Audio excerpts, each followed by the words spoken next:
Or wait until the AC was on. Well, back to 7-Eleven. What are some different ways people might interact with the gas station? He had the limited edition double gulp cup. We spent so much time back there, I'd have to like go back and then check on it, make sure he's not. He would come in for a refill, so instead of paying like $3, he paid like $1.05 every day. And every day when he got to the counter, he would get there and he would be like, refill. And I'd look at the cup and I'd be like, is that a double? He's like, double gulp, refill. And I'm like, all right, boss. Sometimes I would look at I would ring it up wrong and I'd be like, oh, it's it's $4.50, and he'd be like, no, $1.05. It's a refill. It's a $1.05 for my double gulp. Like, I don't know, your whole life you're told like not to smoke, not to do drugs, and that there are people in the world that already do and are addicted to drugs, which is a clear reason why you shouldn't do them. And I would see addiction like every day. There was a guy that came in, he was like so uptight. He was like, man, I haven't smoked in over 2 months, but after the day I just had, I need a pack of L&M shorts. A lot of people that came in for lottery, like I've seen a lot of people lose in lottery and like a lot of people win. And this is definitely lower. You know, like there's definitely a lot of people coming in and they're just like hopeless. All on the platter, and they're just like, I'm like, yeah, that'll be like $50. And I'm like, give me like a bunch of wet 20s and a 10 and be like, just lose that lottery. Like Marlboro 100s, Marlboro Lights. British lady would come in and she would get a carton of Virgin Slims. She always looked at my fingernails. I don't know why, but she did. And when she would look at my fingernails, she'd be like, your fingernails are dirty. And I'm like, do you want this carton of cigarettes? Or do you want me to just put it back? Any man in the blue collar industry chewed tobacco. I mean, when I first started, it was kind of fun. It was like my first little job, like not real job, but like I'd had jobs previously. It was just a more relaxed environment in the sense I never really worked retail before, so it was just like a new workplace. So it was kind of fun to learn about it. And then like after a while, I just kept noticing how consumed I was by this job, and like the shifts began to just crumble onto me. It was like weird atmosphere, because it was like so much stuff going on with the employees and with the customers. You don't really care if you care if your boss is upset with you. You're not really concerned if the customer is upset with you, because you're like, no, I work here, so you know you'll be here for what, 5 2 minutes, minutes, and yeah. I'll be here all day. So you know, it's just you I don't know. You look at people differently, and you look at yourself differently. Like when I first worked there, the first thing I said to myself was, I'm never gonna buy anything from 7-Eleven again. And then like 2 months in, I'm looking at my bank statements, and like 75% of it is just in 7-Eleven. It's like oh no, and they're not paying you anything anyways. No. You just work at the oh no, you just forced to be advertised to. Yep. Locked in the Krusty Krab, Yep. bro. Yep. That's what I'll say. I guess all I feel like a job like that'll do to you is make you think that you're like secure where you are. Like there, they were ready to make me like the next 7-Eleven where they're like, oh yeah, 2 more years and you'll know all these things. I was like, no, I don't want to be here for 2 more years. This is gross. And I was just kind of annoyed. So they try to get you to settle. They get people to where they have a job and they just don't feel like changing anything. Everything's so dreary at work that like when they don't have the energy to get up and go find another job and think, because their mind is completely preoccupied with tedious, meaningless tasks, as well as the general dreariness. Like severe roach problem. It got better as I worked there because we had to get better, but the trash, the kitchen, all of that had roaches in it, and it was bad. Like I would take out the trash, the minute I lifted up the bag, just like a horde of roaches. They would use our bathroom for like an hour, and they would come out, and they would be like, looking the exact same, smelling the exact same, but they just use the bathroom for an hour. And I'll be like, I'm a very chill guy. Most of the 7-Eleven employees won't let you use the bathroom unless you like pay for something or if you're in there for too long and you come out, they're immediately suspicious.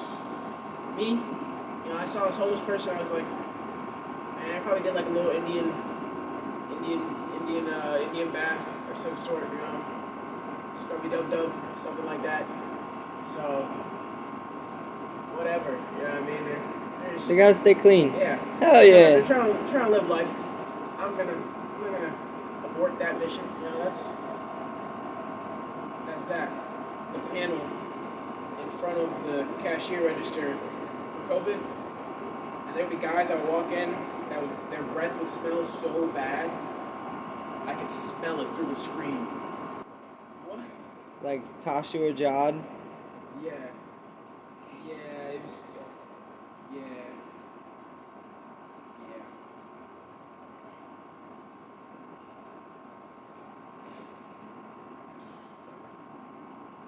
So how long did you work? How long ago was it that you worked at 7-Eleven?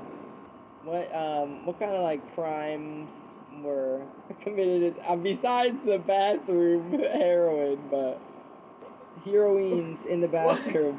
The heroines in the bathroom, There would be, obviously there was that whole lottery scandal where thousands and thousands of dollars were just going missing in lottery tickets, and they were going unnoticed for like a month, 2 months, and then she actually looks at like the lottery logs of like what's been selling, her inventory. She's like, wow, I'm missing a lot of money here, like a lot, and eventually she was like, oh.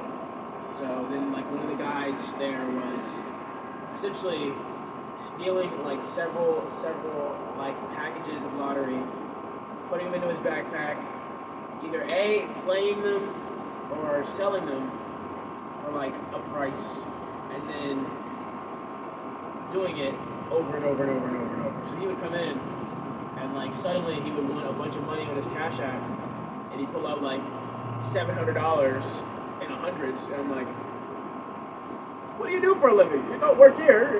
You can't be working at 7-Eleven with $700.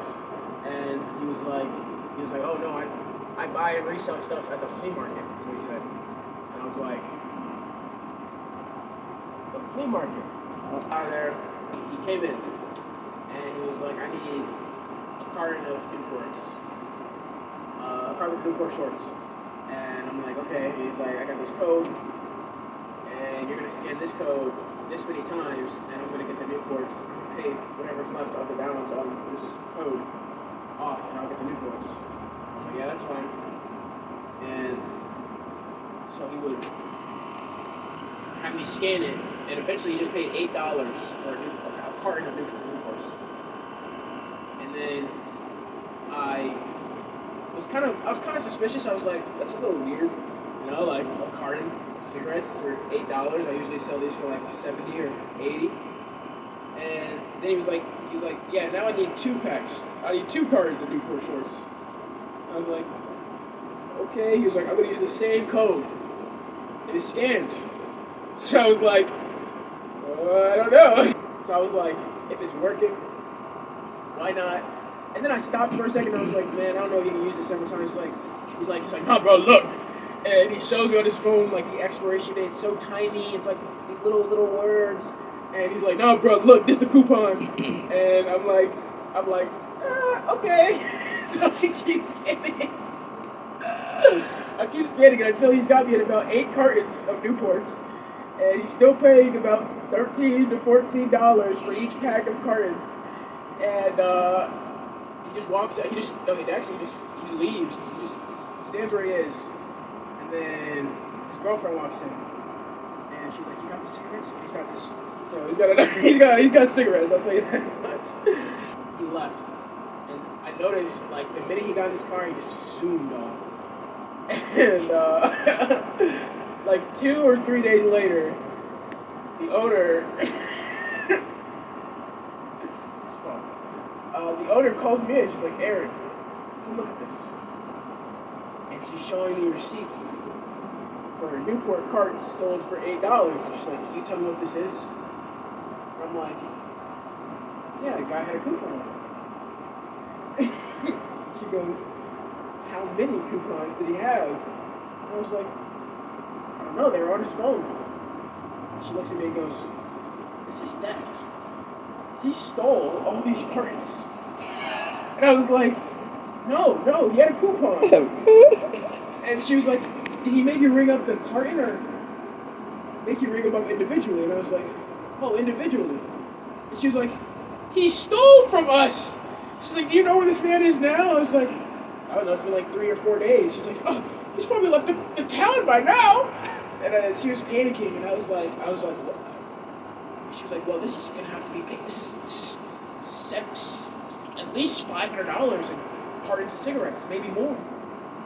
And I'm just like, so what do you want me to do? And she was like, oh, it's something about your paycheck. And I was like, no. You gotta train me better. I'm like, no, not my like $400 paycheck. You know, I wasn't gonna cut it. And she was like, yeah, this has to be solved. So I'm gonna review all the footage, I'm gonna look at it, and we're gonna find this guy. Because this is unacceptable. She's like, why would you ever let someone use a coupon that many times? And I'm like, it was working. I figured the system wasn't gonna let it work if it was expired or the same exact coupon. Because if we do scan the same In the store by yourself, not fully trained, abandoned, and she blames you for it. Yes. I took blame obviously because I was like, yeah, you know, maybe I should have been a little bit more skeptical. I was like, I was a little skeptical, and she's like, but you didn't act on your skepticism. I was like, no, because it was working. And yeah, she was pretty upset about that. Well,